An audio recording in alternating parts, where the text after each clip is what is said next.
이제 지난주에 고린도전서 이제 서론을 우리가 통해 가지고 대략적으로 고린도전서에 대한 개관을 여러분들에게 말씀을 드렸습니다. 우리가 계속 보았던 그 사도행전 28장까지의 내용은 우리가 신약 성경에서는 역사서다 이렇게 말합니다. 그 역사적인 사건들을 이제 그것을 기록하는 저자가 관찰하고 해서 그것을 어떤 시간적인 순서에 따라서 이렇게 기술하는 것이 일반적으로 역사적인 기록의 방법이죠. 그렇기 때문에 이 사도행전 속에서는 역사적 서술 이런 것들이 있기 때문에 주로 뭐 교리적인 의미라든가 이런 내용들을 주되게 그렇게 이제 기록을 하고 이렇게 하지는 못하는 거예요. 다만 우리가 사도행전 속에서 베드로의 설교, 스데반의 설교, 또 바울의 설교 이런 여러 가지 설교들이 있었죠. 그런 설교 속에는 우리가 어느 정도 교리를 우리가 뽑아낼 수가 있어요. 베드로도 신학이 만만치가 않습니다. 그러나 사실은 우리가 사도 바울은 이 소위 우리가 정통 개혁 신학이다 우리가 이렇게 말하면 정통 신학의 이 수립한 사람, 정통 신학의 원조다 그러면 사도 바울이라고 우리가 할 수가 있어요. 왜 그를 정통 신학자다? 그가 바로 우리가 정통 신학의 아버지다 이렇게 이제 말하냐면 사도 바울이 예수 그리스도의 복음의 진리를 체계화하고 그 교리의 의미들을 바르게 정립을 했기 때문에 우리가 사도 바울을 그래도 정통신학의 효시로 이렇게 우리가 부르는 겁니다. 물론 베드로도 서신서를 썼어요. 베드로 전후서라든가 이런 데 보면.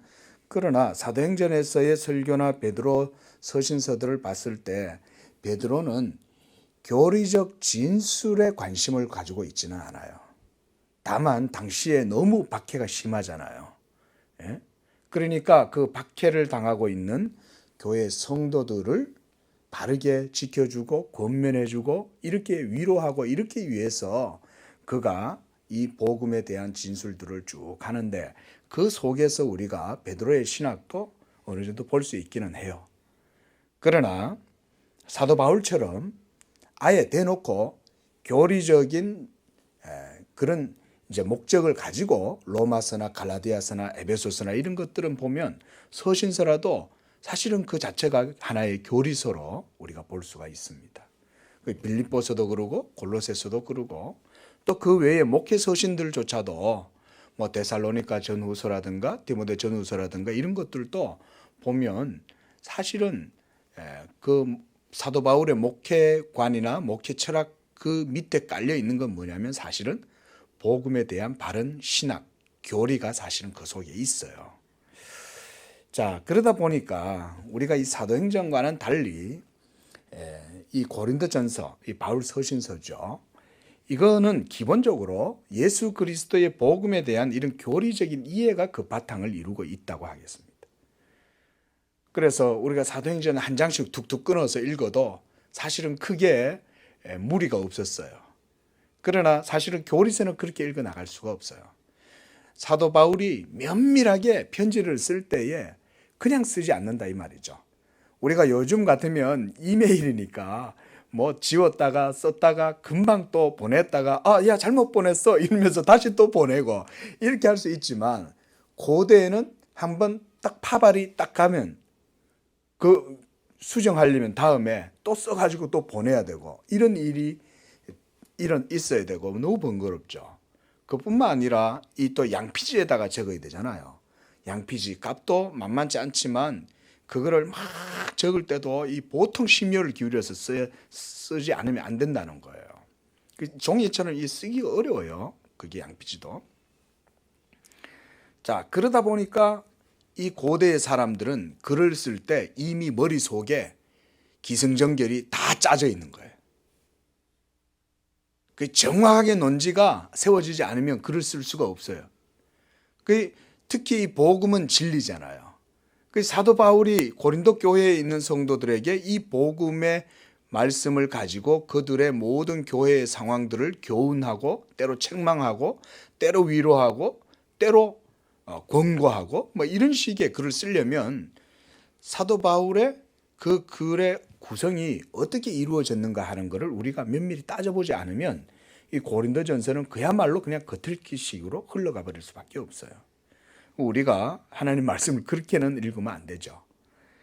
자, 그래서 이렇게 고린도 이 서신을 통해서 우리가 이 영적인 사도 바울의 그런 진리들을 하나씩 살펴보는 가운데에 우리가 사실은 많은 영적인 유익들도 교훈들을 우리가 누릴 수가 있어요. 그렇죠? 예를 들어서 우리가 고린도 교인들이다 이렇게 생각하고 이 고린도 서신을 읽을 필요가 있다는 거예요. 그러면 사도가 이 양재 교회를 세웠으니까 이 사도의 터 위에 세워진 이 교회가 어떤 진리와 어떤 지식의 의미와 체계 가운데 세워져 있느냐, 우리가 이런 거를 고린도전서를 통해서 배울 수가 있다는 겁니다.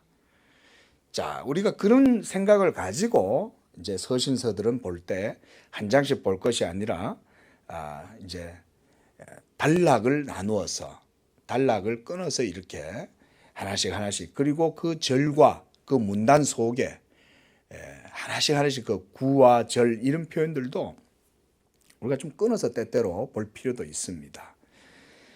또 한 가지 제가 여러분들에게 들어가기 전에 팁을 드리는 거예요. 이제 고린도전서를 이해해 나감에 있어서 뭐냐면 처음에는 설명이 좀 많아요. 그 중요한 개념들은 제가 이렇게 설명을 해요. 그러면 그게 처음에 잘 들어놓으면 나중에 가면 또 나오잖아요. 그럼 그때는 그걸 다시 반복할 이유가 없다는 거예요. 미리 설명을 하니까. 그러니까 처음 시작할 때는 설명이 좀 많다. 그리고 그런 설명들을 우리가 들으면서 사도 바울의 교리라든가 또 진리에 대한 그런 체계들을 우리가 좀 이해해 나가면 좋겠다. 그렇게 먼저 말씀을 드립니다. 자, 또 한 가지요. 제가 이거는 이제 우리가 하나님께 우리가 또 바람, 소망 이런 건데 이 말씀이 증거되어질 때는 이 성령이 역사하셔야 됩니다.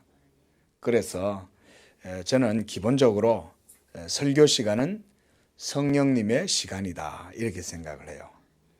그리고 성령님께서는 이 나팔수인 남상수 목사를 통해서 저는 그냥 하나의 그냥 그 기관일 뿐이에요, 기관. 그리고 하나님이 그냥 역사하시는 거죠. 그래서 우리 성도님들께서 하나님의 그 복음의 진리를 마음껏 누릴 수 있도록 성령이 역사하시기를 주의 이름으로 축원을 드립니다. 사람의 힘으로는 이게 사실은 고린도전서를 쭉 말씀이라는 게 다 그렇지만 해 나간다는 것은 제가 볼 때는 참 힘들어요. 힘든 정도가 아니고 때때로 목사가 어떨 때 보면 하나님이 은혜 안 주시면요 되게 힘들거든요. 이 사막에서 물을 찾아서 헤매는데 물을 찾지는 못하겠고 방황할 때 그 심정, 그런 마음 같다고나 할까요? 하나님께서 그러나 은혜를 주시면 이렇게 시냇물 흘러가듯이 또 내려가고 그런 게 또 말씀을 풀어내는 또 은혜죠. 자, 먼저 사도가 1절 말씀에 보니까 하나님의 뜻을 따라 이렇게 말합니다. 먼저 우리가 3절까지 한번 우리가 한번 읽어보겠습니다.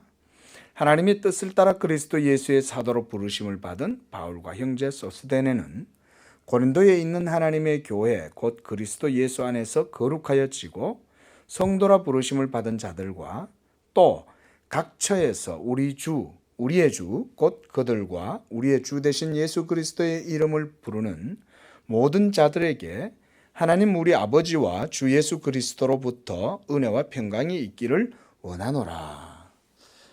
이제 편지를 쓸 때 처음에 딱 이렇게 이제 쓰죠. 안녕, 잘 있었니? 이 얘기예요.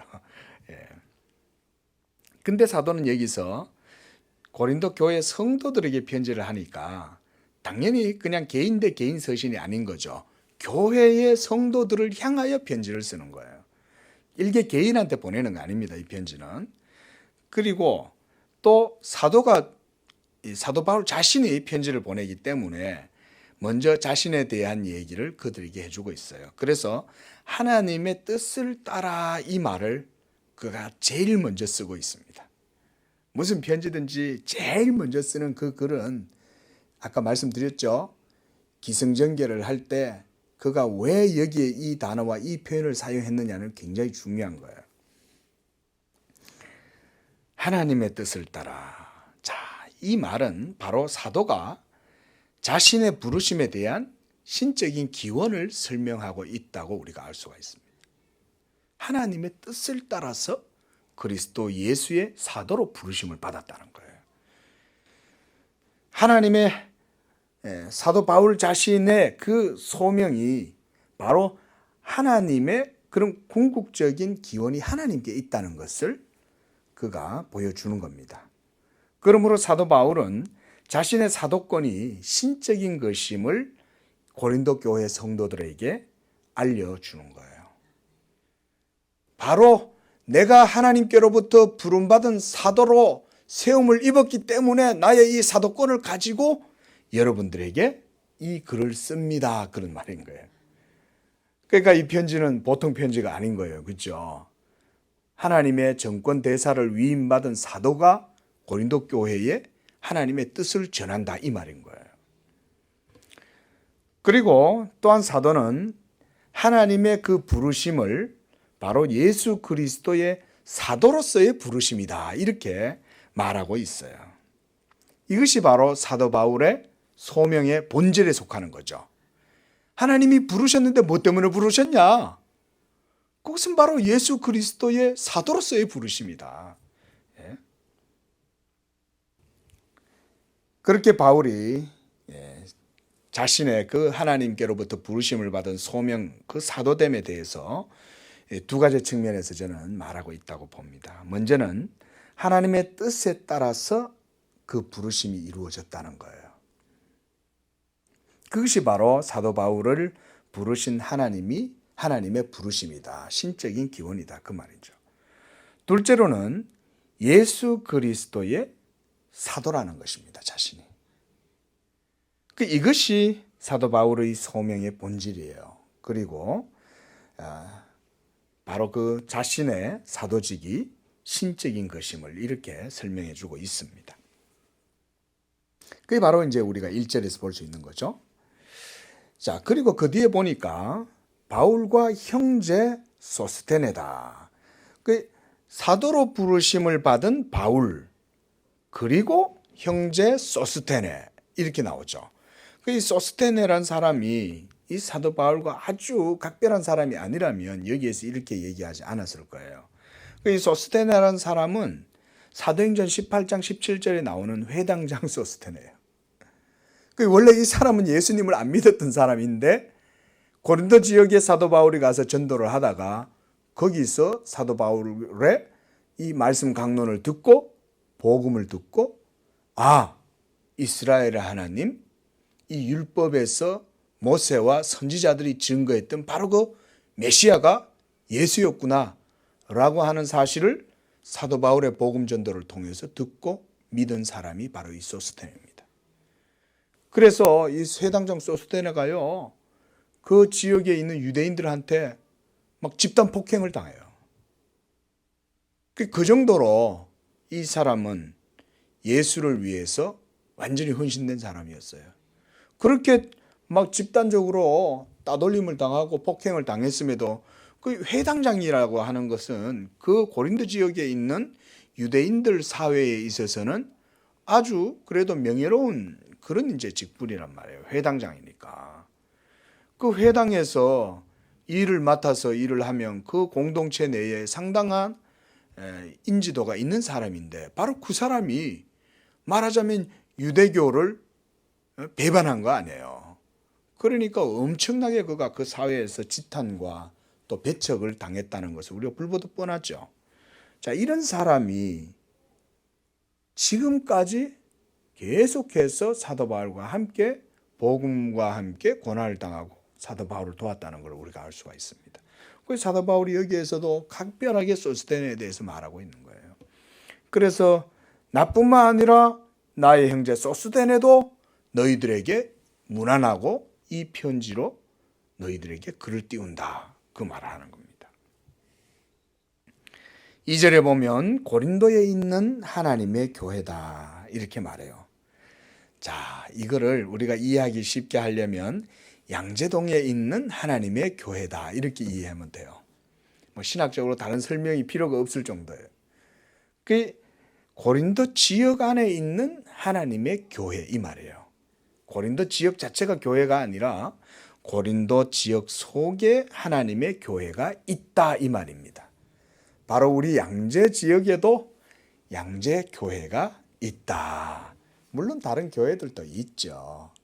그러나 모든 교회가 다 평화롭게 예수 그리스도의 복음 전도의 사명에 충실한다면 뭐 우리가 서로 누가 누구 교회고 이런 거 굳이 따질 필요는 없습니다. 복음에 충실한다면. 그러나 우리 양재교회가 또 다른 교회들보다 더 많이 하나님을 사랑하고 또 하나님의 교회에 하나님의 복음에 더 충성하는 그런 교회가 되시기를 축원을 드립니다. 자, 고린도에 있는 하나님의 교회다라고 하는 이 표현을 통해서 우리가 또 알 수 있는 건 뭐냐면 교회가 그 고린도 지역 안에 있지만 그 지역과는 구별된 것이 바로 교회라고 하는 의미입니다. 바울이 바로 이처럼 고린도에 있는 하나님의 교회라고 불렀던 것에는 바로 그런 이유가 있는 거예요. 구별된다 이 말인 거예요. 하나님은 어디서든 간에 이와 같이 자기의 교회를 세우시는 줄로 믿습니다. 지금도 이것은요 쉬지 않으세요. 선교사들을 통해서 선교지에 복음이 전해지고 그래서 복음이 전해지고 말씀이 가르쳐지고 이러다 보면 그 영혼들이 복음을 듣잖아요. 그러다 보면 거기에 믿음이 발생하고 성령이 역사하고 그 말씀을 통해서 죽은 영혼들이 살아나고 예수의 빛 가운데로 나오고 생명을 얻고 하나님의 자녀가 되고 그러면 거기에 교회가 생기는 거예요. 그리고 바로 이렇게 교회가 생길 때는 그 지역 속에서 지역과 함께 유기적인 관계 속에서 형성되도록 하시는 것이 하나님의 교회의 특징입니다. 그래서 교회는 세상과 따로 떨어져 있지 않아요. 세상 속에 있어요. 교회는 세상 속에. 고린도에 있다. 교회가. 우리 양재교회도 이 양재에 있는 교회인 줄로 믿습니다. 바로 이 양재 지역을 품는다. 이 양재 지역을 위하여 사역한다. 이 양재 지역을 향하여 복음을 전한다. 이 양재 지역과 구별된 이곳이 바로 예배의 처소요. 여기가 바로 하나님의 교회다. 우리 교회가 이 지역에서 바로 그런 교회가 될 수 있기를 바랍니다. 그리고 또한 사도가요. 이렇게 하나님의 교회다라고 부를 때는 이 교회가 바로 누구의 교회라는 거예요? 하나님의 교회라는 거예요.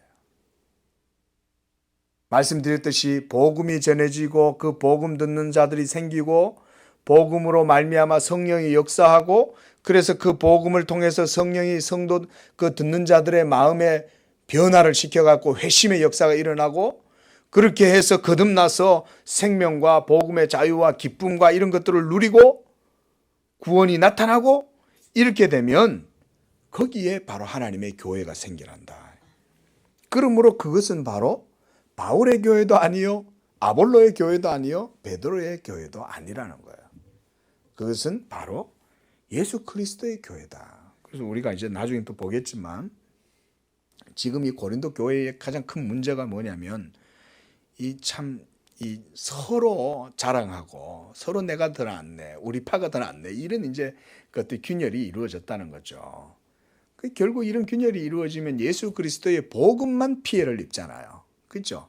저들 다 잘난 척하면서 다 자기 자랑하고 자기 뽐내는데 결국은 예수 그리스도의 복음인 그 십자가의 복음은 완전히 다 묻혀버리는 거예요. 이 교회가 그래서 항상 사람들이 모여 있기 때문에 그걸 조심하셔야 돼요. 교회는. 그래서 교회에서는 내가 이렇게 내세우기 시작하면 복음이 회방을 받아요. 그 교회에서는 내가 이렇게 하면 안 돼요. 교회에서는 예수가 하나님이 예수를 통해서 예수의 복음이 이런 얘기를 해야지 막 내가 어떻다 저떻다 이게 이제 소리가 올라가면 올라갈수록 예수 십자가의 복음의 의미가 점점점 퇴색하게 되고 그러다 보면 빛이 어두워지면 결국은 나한테도 피해가 오는 거예요. 영적인 피해가. 그렇죠?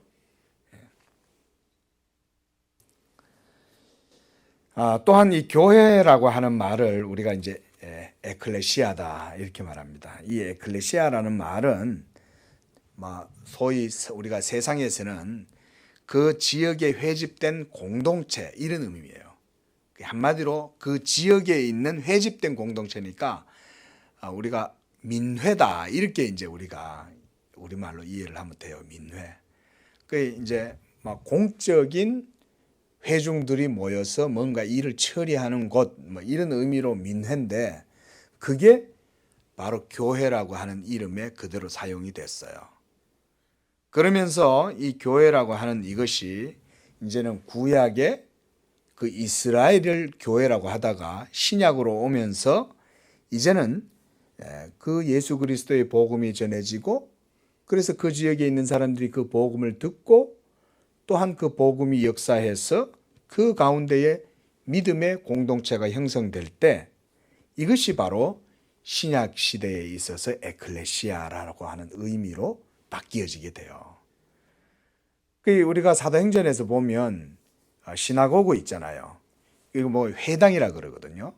그 회당이 사실은 유대인들이 모여서 각 지역마다 있는 그 회당에서 민회를 이루고 있었단 말이에요.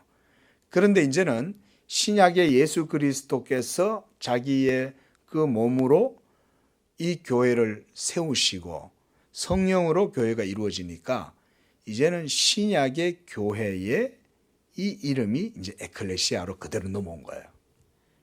그래 이해를 하시면 됩니다.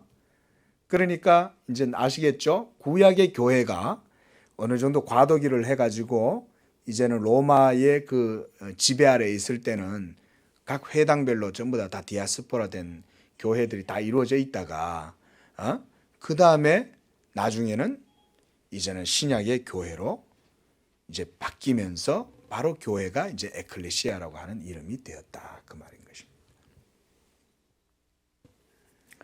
자, 그래서 사도는 자신이 먼저 사도로 부르심을 받아서 그 교회를 세웠고 그리스도 예수의 복음을 기초로 해서 그 교회가 복음 위에 세워졌으며 그것이 바로 하나님의 뜻을 따라서 이루어진 것이다. 그렇게 말하고 있는 거예요. 그래서 사실은 이 1절에서 3절까지가 그냥 문안 인사 정도로 보기에는 그 안에 너무나 깊은 사실은 교리들이 있는 거예요. 이래서 우리가 이 사도 바울의 서신은 그냥 뭉뚱뭉뚱 한 장씩 읽고 이렇게 못 지나가요. 어느 정도 단락을 최소한 나누어서 조리 있게 우리가 볼 필요가 있다. 자, 이렇게 사도 바울의 모든 사역과 예수 그리스도의 복음조차도 모두 다 어디에서 나왔다는 거죠? 하나님의 뜻에 의해서 이루어졌다는 거예요. 이렇게 사도 바울은 하나님의 뜻에 의해서 자신이 사도로 부름을 받고 그리고 그리스도 안에서 성도들도 부름을 받았다. 이렇게 말씀하고 있습니다. 그래서 이렇게 고린도에 있는 하나님의 교회의 모든 성도들도 자신과 같이 하나님께로부터 부름을 받았다고 사도는 말씀하고 있는 거예요. 자, 여러분, 이 사도는 지금 1절에서 3절까지 보면 결국은 자신도 하나님의 뜻에 의해서 사도로 부르심을 받았지만 2절에 보면 고린도에 있는 하나님의 교회인 그리스도 예수 안에 있는 성도 여러분들도 바로 하나님께로부터 부름을 받았다 이렇게 말해요. 기억하실 수 있기를 바랍니다. 우리 모두는 다 하나님의 부르심을 받았다는 것을 인식하는 게 굉장히 중요해요. 대부분 사람들이 내가 믿었으니 믿음 생활한다 이렇게 생각하잖아요. 그건 사실 잘못된 도식인 거예요. 내가 예수를 지금 믿고 있는 거는 하나님께로부터 부르심을 받아서 내가 예수를 믿게 되었다. 이거를 바르게 기초를 세워놓는 게 굉장히 중요해요. 그렇지 않으면 내 믿음이 내 마음대로 믿어도 된다고 생각하는 거예요. 마치 고린도 교회 교인들처럼. 고린도 교회 교인들이 그랬던 거 아니에요. 처음에는 사도가 가가지고 복음을 전해서 그렇게 해서 그 지역의 교회가 태동되고 그렇게 해서 교회가 세워졌는데 사도 바울이 전도 여행하고 그냥 떠나고 출타해 있는 동안에 그들이 전부 다 바른 신앙의 규범에서 떠나가지고 서로 그냥 잘난 척하고 서로 그냥 내가 복음이 그냥 우세해져가지고 시시각각 그냥 복음이 다 나뉘어지고 이러니까 사도 바울이 지금 그 얘기를 하는 거 아니에요. 만약에 고린도 교인들이 자신들이 지금 예수님을 믿는 것이 이와 같이 하나님의 부르심과 하나님의 뜻에 의한 것이라는 것을 알았다면 그들의 신앙생활을 더 조심하고 절제하고 근신하는 가운데 믿음 생활을 했겠죠. 이것은 오늘날 우리도 마찬가지인 거예요. 오늘날 21세기의 한국 교회도 포스트 모더니즘뿐만 아니라 온갖 모든 종교다원주의나 온갖 모든 인본주의적인 사상이 교회 속에 물질적인 또 이 세상에 여러 가지 물질 만능, 과학 만능 이런 정신들이 막 들어와 가지고는 교회 정신이 전부 다 인본주의화 돼 버렸어요. 그래서 예수님을 믿는 나도 내 믿음도 내 믿음이다. 그 주관적인 내 믿음이 객관적인 성경 위에서 막 뛰어노는 거예요. 말하자면. 그러면 안 되죠. 성도의 모든 믿음의 삶은 하나님의 말씀과 하나님의 부르심에 기초할 때 거기에 바르게 성도의 길이 있는 거예요. 그 사도가 이걸 가장 먼저 염두에 두고 하나님의 뜻을 그래서 계속해서 그들에게 못 받고 있는 거예요. 자, 이렇게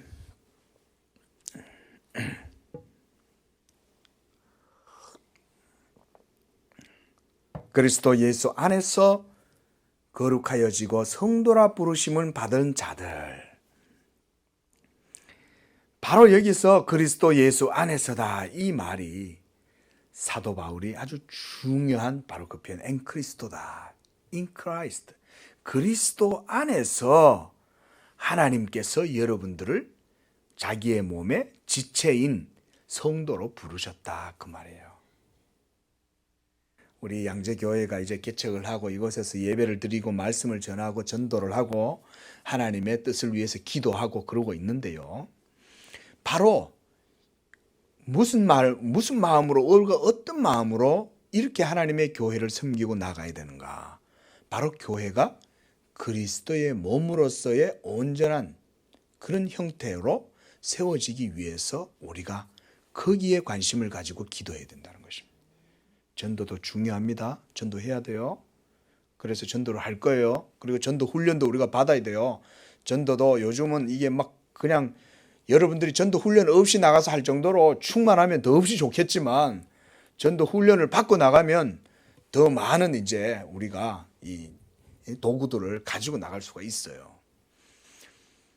그러나 그 모든 것보다 뭐냐? 그리스도의 몸을 세우는 것도 조심해서 세워야 돼요. 그래서 사도 바울은요, 이 고린도 교회 성도들을 보고 너희가 이 교회를 세울 때 각기 어떻게 세울지 너희가 조심해라 이렇게 말해요. 교회 세우는 거를. 자, 이렇게 그리스도 안에서의 그 신앙이 바로 성도들이 그 안에서 세워지는 것이다. 그러면서 사도는 이렇게 말합니다. 거룩하여지고 성도라 부르심을 받은 자들. 성도란 말은 하기오스, 이 말은 거룩할 성, 우리가 성도, 하기오스 이러면 거룩한 사람 이 말이에요. 오스가 뒤에 붙어가지고. 그래서 바로 거룩하게 구별된 성도로 하나님께서 여러분들을 부르셨습니다. 이렇게 말하는 거예요.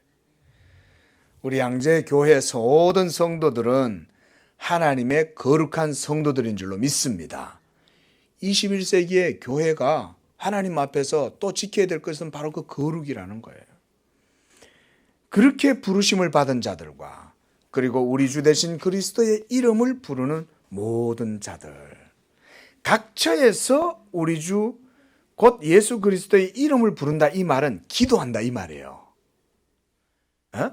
각처에서 이 말은 곳곳에서 그 고린도 교회 성도들이 속해 있는 바로 그 모든 곳곳에서 성도들이 이름을 부른다는 말은 각처에서 기도한다 이 말인 겁니다. 여러분들의 집에서, 여러분들의 직장에서, 여러분들의 모든 삶의 처소에서, 어디에서 무엇을 하든지 있는 그 처소에서 기도할 때 바로 그들이 성도들이다 그 말인 거예요. 바로 그런 이들에게 하나님 아버지와 예수 그리스도로부터 은혜와 평강이 있기를 원한다고 이렇게 말하고 있습니다. 자, 여러분, 이 거룩하게 성도가 거룩하게 되는 것은 바로 이처럼 예수 그리스도 안에서 그리스도를 통해서 이루어지는 겁니다. 우리가 성화라고 그러잖아요, 그죠? 여러분, 이 성화라고 하는 거는 우리의 힘으로 되는 거 아닙니다. 나중에 한번 기회가 되면 성화에 관해서 우리 성도님들과 좀 나눌 수 있었으면 좋겠는데요. 이 성화는 내 힘과 우리가 어떤 자기 성찰이라든가 자기 그런 수양이라든가 이런 걸로 이루어지는 게 아니라는 거예요. 성화의 방법도 진리의 방법대로 해야 돼요. 진리의 방법이 있어요. 진리의 방식이. 그게 뭐냐? 예수 그리스도를 통해서 성령을 통해서 성령에 의해서 우리가 이 성화를 이루어 나가는 거예요. 그래서 성도는 바로 성령의 사람이요, 그리고 예수 그리스도의 믿음의 사람이다. 그들이 바로 그리스도 안에서 성화를 이루어 간다. 이렇게 말씀하는 겁니다. 이렇게 성도라고 부르심을 받은 이 거룩한 하나님의 성도들은 그리스도 안에서 성령으로 믿음으로 말미암아 날마다 점차 성도가 되어간다. 세인트가 되어간다. 자, 이제 우리가 1절에서 3절 봤는데요. 여기서 또 한 가지 우리가 봐야 될 건 뭐냐면은 사도 바울의 모든 신학의 완전한 본질과 토대는 삼위일체 하나님이라는 거예요. 우리가 여기서 그걸 볼 수 있어요. 보세요. 하나님이 계시죠. 하나님의 뜻에 할 때는 그 하나님이 계시죠. 그 다음에 그리스도 예수가 있잖아요. 그리고 성도들도 그리스도 안에 있고, 그리고 마지막 절에 3절에서 보면 하나님 아버지와 주 예수 그리스도로부터 은혜와 평강이 있기를 원하노라 이렇게 말하잖아요. 여기서 은혜와 평강은 성령을 통해서 또 누리는 거예요. 그러니까 사도 바울이 모든 서신서나 모든 교리의 중심에는 삼위일체 하나님이 있다는 거예요. 이게 굉장히 중요합니다. 우리 기독교는 삼위일체 하나님의 이 존재와 그 본질 신적 위격에 의해서 모든 구원이 이루어진다고 고백합니다. 그래서 이는 만물이 주에게서 나오고 주로 말미암고 주에게로 돌아간다. 그 말은 삼위일체 하나님 안에서 모든 일들이 다 이루어진다 이 말인 거예요. 그래서 성부와 성자와 성령 하나님 삼위께서 한 본질이시지만 삼위의 경륜을 통해서 성도를 향하신 하나님의 모든 구원의 경륜을 이루어 나가신다. 그것이 사도 바울의 신학의 토대예요. 우리가 말하자면. 그리고 계속해서 사도 바울 이후의 모든 그리스도의 교회도 이처럼 삼위일체 신학 위에 세워져 있습니다. 자, 이렇게 우리가 간단하게 언급을 하고 우리가 이제 또 4절로 한번 들어가 보겠습니다. 그리스도 예수 안에서, 여기서도 그리스도 예수 안에서 계속 얘기하죠. 그리스도 바깥에 나가면 아무런 의미가 없어요.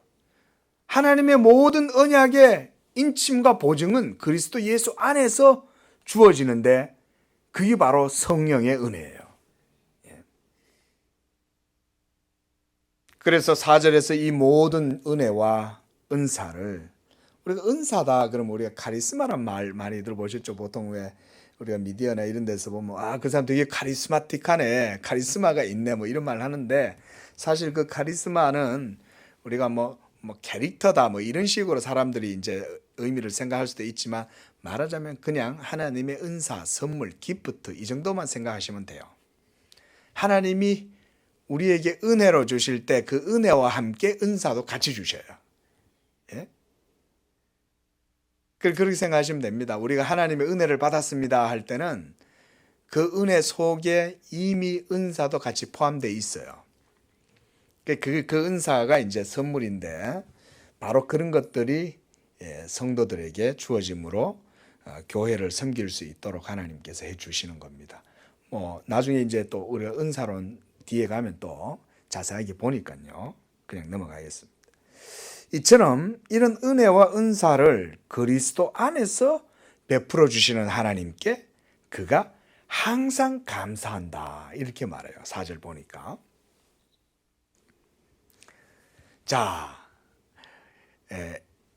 이 5절에서 바울은 그리스도 안에서 그의 성도들에게 주시는 은혜와 축복이 어떤 것인지를 말하면서 그것을 하나님의 은혜라고 하는 이 한마디의 말로 모두 다 포함하고 있어요. 한마디 말로 하나님의 은혜.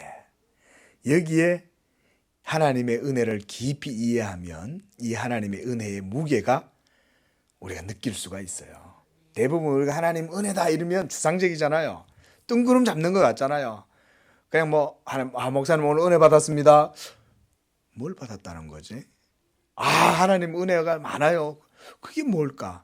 정확하게 주상적이고 개념이 안 잡혀요. 그러나 여러분 사도 바울이 말하는 은혜는 그가 그냥 그런 식으로 그냥 뜬구름 잡듯이 툭툭 쓰고 지나가는 게 아니에요. 사도는 하나님의 은혜다. 그리스도 예수 안에서 하나님이 은혜를 베풀어 주셨다. 이 말을 할 때는 정확하게 이해하고 쓰고 있는 거예요. 그러니까 우리가 이런 말씀들을 읽을 때는 배울 때는 어떻게 해야 될까요? 그것에 대해서 알아야 되는 거예요. 이런 말씀들을 통해서 우리가 하나님의 은혜의 무게를 정말 깊이 우리가 사려해 볼 수 있기를 축원을 드립니다. 그래서 은혜는 먼저 하나님의 모든 축복을 포함해요. 그러니까 은혜라는 말 한마디 속에 하나님이 그리스도 안에서 우리 죄인들에게 베풀어 주신 모든 하늘의 신령한 은사와 보화가 그 속에 다 들어가 있어요. 그러니까 이 은혜는 보통이 아닌 거죠. 예? 이 은혜라고 하는 것은. 그리고 그 축복은 복음의 수단으로 얻게 돼요. 예수 그리스도의 복음을 통해서 그것으로 말미암아 우리에게 주어지는 것이 하나님의 모든 축복이다. 그러니까 우리가 은혜를 알아야 될 때는 바로 예수 그리스도의 복음을 잘 이해하면 은혜를 알게 돼요. 그렇죠? 그러니까 이 모든 것들이 서로 다 이렇게 교리적으로 연결되어 있는 거예요.